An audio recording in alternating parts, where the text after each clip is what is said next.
नमस्कार। भारतीय जनता पार्टी ने पूर्व प्रधानमंत्री श्री अटल बिहारी वाजपेयी जी के सिद्धांतों पर चलकर देश के अनेकों राज्यों में एक पारदर्शी और भ्रष्टाचारी मुक्त सरकार सौंपी है, जो देश के अलग अलग इलाकों में केंद्र की मोदी सरकार द्वारा जनहित में जारी की गई योजनाओं को आम जनता तक पहुंचाने का काम जोर शोर से कर रही है। और अब तक हिंदुस्तान की सबसे शक्तिशाली प्रधानमंत्री माने जाने वाली इंदिरा गांधी को प्रधानमंत्री नरेंद्र मोदी जी ने बहुत पीछे छोड़ दिया है। और भारतीय जनता पार्टी ने मोदी सरकार की राजनीतिक आइडियोलॉजी के साथ साथ छत्रपति शिवाजी महाराज के सिद्धांतों को अपनाते हुए बीजेपी ने महाराष्ट्र में बीएमसी चुनाव जीतने के लिए कमर कस ली है, जो एनसीपी कांग्रेस शिवसेना के महाविकास अघाड़ी गठबंधन वाली उद्धव सरकार के लिए मुश्किलें पैदा करने का काम करेगा, क्योंकि बीजेपी ने निर्दलीय सांसद और विधायक राणा दंपति एवं मंच से प्रमुख राज ठाकरे के साथ कंधे से कंधा मिलाकर मुख्यमंत्री उद्धव ठाकरे को घेरते हुए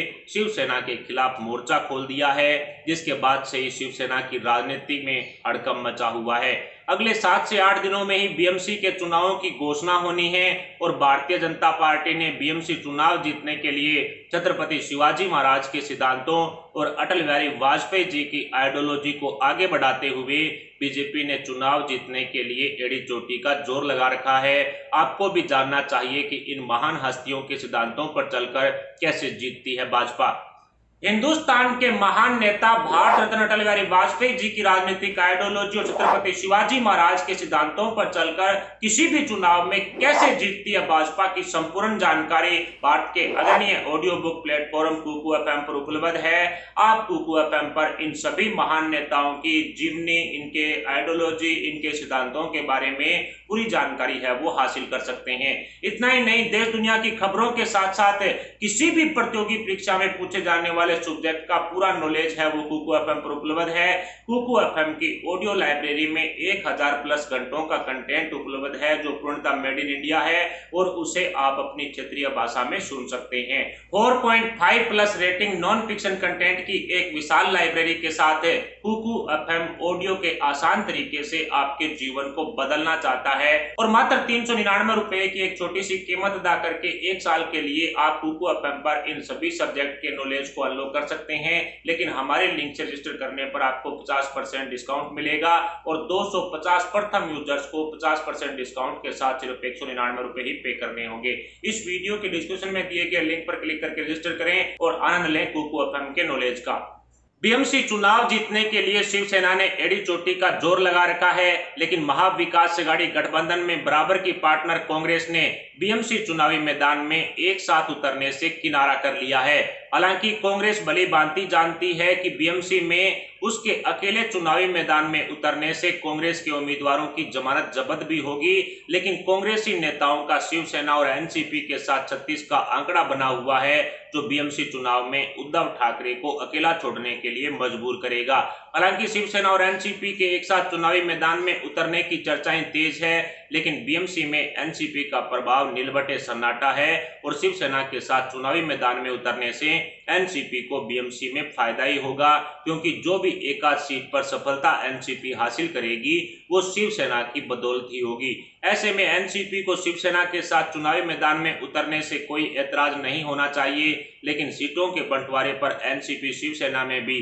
घमासान होना तय है, क्योंकि महाराष्ट्र की राजनीति के माहिर खिलाड़ी शरद पवार बीएमसी में शिवसेना के वोट बैंक का भरपूर फायदा उठा सकते हैं। हालांकि बीएमसी में हार और जीत अपनी जगह है, लेकिन वोट बैंक और वोट प्रतिशत में बढ़ोतरी होने से एनसीपी पार्टी को फायदा ही होगा। अपनी राजनीतिक जमीन तलाश रही कांग्रेस ने पूर्व में भी अकेले चुनाव लड़ने का ऐलान किया था और कांग्रेस के उसी फैसले को आगे बढ़ाते हुए संजय निरुपम और प्रदेशाध्यक्ष नाना पटोले ने एनसीपी और शिवसेना से अलग होकर बीएमसी चुनाव में उतरने के संकेत दे दिए हैं। हालांकि विपक्ष ने बीएमसी की गद्दी से शिवसेना को उखाड़ फेंकने के लिए उद्धव सरकार की घेराबंदी कर ली है। पिछले 2.5 साल में महाविकास अघाड़ी गठबंधन सरकार में हुए करोड़ों रुपए के भ्रष्टाचारी घोटालों की सारी पोलपट्टी खुलकर जनता के सामने आ चुकी है। उद्धव सरकार के पूर्व गृह मंत्री अनिल देशमुख 100 करोड़ रुपए महीना वसूली कांड में जेल की सलाखों के पीछे जा चुके हैं। उद्धव सरकार के दूसरे मंत्री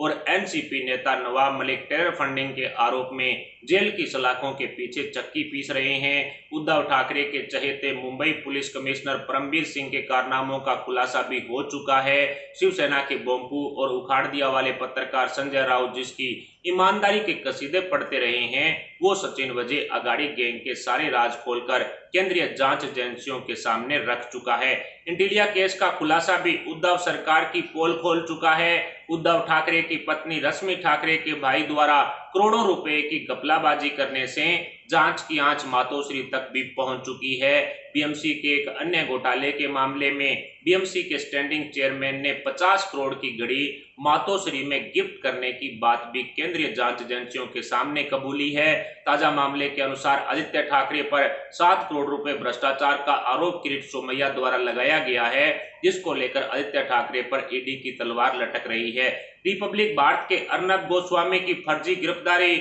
और टीआरपी स्कैम, कंगना रनौत का ऑफिस तोड़ना, सुशांत सिंह राजपूत केस में उद्धव सरकार द्वारा सीबीआई जांच के खिलाफ खड़े होना, लाउड स्पीकर वर्सेज अजान के मुद्दे पर राज ठाकरे के खिलाफ बदले की भावना से कार्रवाई करते हुए मनसे के सैकड़ों कार्यकर्ताओं को उद्धव सरकार द्वारा गिरफ्तार करना और इतना ही नहीं, राणा दंपत्ति पर हनुमान चालीसा पढ़ने के विरोध में राजद्रोह का केस लगाना आदि अनेकों ऐसे मामले हैं जो बीएमसी चुनाव में शिवसेना के लिए कई मुश्किलें पैदा करेगा। महाविकास अघाड़ी गठबंधन के 18 से ज्यादा नेता, मंत्री और विधायकों पर केंद्रीय जांच एजेंसियां शिकंजा कस चुकी है। उखाड़ दिया वाले पत्रकार संजय राउत और उनकी पत्नी पर भी भ्रष्टाचार के आरोपों की केंद्रीय एजेंसियां जांच कर रही है। ऐसे में बीएमसी चुनाव जीतना शिवसेना के लिए मुश्किल ही नहीं बल्कि नामुमकिन सा हो चुका है, क्योंकि महाराष्ट्र की जनता भली भांति समझ रही है कि राज्य के विकास को दरकिनार करते हुए महाविकास अघाड़ी गठबंधन की तीनों पार्टियों के नेताओं का विकास उद्धव सरकार में लगातार किया जा रहा है। उद्धव सरकार के कारनामों और हाई वोल्टेज ड्रामों पर कांग्रेस पहले भी कह चुकी है कि इन सभी मामलों में कांग्रेस का दूर दूर तक कोई रिश्ता नहीं है। खुद राहुल गांधी बोल चुके हैं कि महाराष्ट्र में सरकार चलाने के लिए हमने सिर्फ उद्धव ठाकरे को समर्थन दिया है और उद्धव सरकार में लिए जाने वाले फैसले सिर्फ उद्धव ठाकरे ही लेते हैं। ऐसे में महाविकास अघाड़ी गठबंधन की उद्धव सरकार में जितने भी हाई वोल्टेज ड्रामे हुए हों या भ्रष्टाचार के मामले सामने आए हों या बदले की भावना से की गई कार्रवाइयां हों या मंत्रियों द्वारा मंत्रालयों में मलाई चखने के खुलासे हुए हों, आदि सभी मामलों में भूंड का सारा ठीकरा उद्धव ठाकरे के सिर ही फोड़ा गया है, जबकि मलाई तीनों पार्टियों ने मिलकर चखी है। लेकिन इस पूरे घमासान के दौरान जितने भी बुराई हुई है वो सिर्फ शिवसेना प्रमुख उद्धव ठाकरे की हुई है। ऐसे में शिवसेना के लिए बीएमसी चुनाव जीतना नाक का सवाल बन चुका है। लेकिन 2017 बीएमसी चुनाव परिणाम में शिवसेना से सिर्फ 2 सीटें पीछे रहने वाली भारतीय जनता पार्टी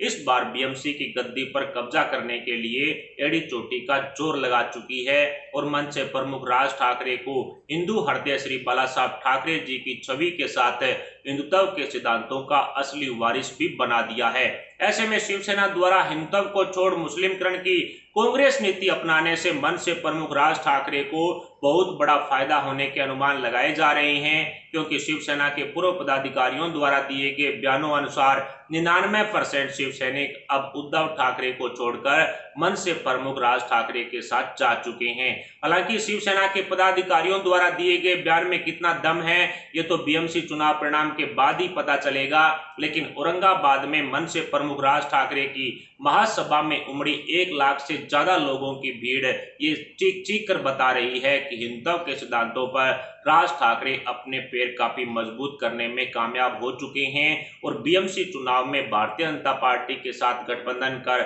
निश्चित तौर पर मंच से प्रमुख राज ठाकरे हिंदुत्व के सिद्धांतों पर एक नए चेहरे के रूप में उभरेंगे। और वैसे भी बाला साहब ठाकरे जी की तरह ही वो अपनी छवि बनाए हुए हैं, उसी तरह से वो सोल ओढ़ते हैं और उसी तरह से वो बात करते हैं, उनके भाषण देने का तरीका भी वैसा ही है। ऐसे में शिव सैनिकों ने अब उद्धव ठाकरे से किनारा कर राज ठाकरे को अपने जो आइडियोलॉजी के आधार पर, उनकी जो छवि है उसके आधार पर राज ठाकरे को अपना नेता मानना शुरू कर दिया है। और बीएमसी चुनाव से ठीक पहले शिवसेना की तरफ से औरंगाबाद में ही एक जनसभा का आयोजन किया गया, लेकिन इसमें उद्धव ठाकरे के पास भारतीय जनता पार्टी, मंच से प्रमुख राज ठाकरे और राणा दंपत्ति इन 3 शब्दों के अलावा बोलने के लिए कुछ भी नहीं था। हालांकि राणा दंपत्ति की तरफ से मीडिया का सारा ध्यान अपनी ओर आकर्षित कर लिया गया था, जब उद्धव ठाकरे अपना भाषण दे रहे थे। लेकिन एनसीपी कांग्रेस शिवसेना के नेताओं में जो बवाल मचा हुआ है वो भी यही दर्शा रहा है कि इस बार बीएमसी में शिवसेना द्वारा गद्दी हासिल करना मुश्किल नहीं बल्कि नामुमकिन हो चुका है।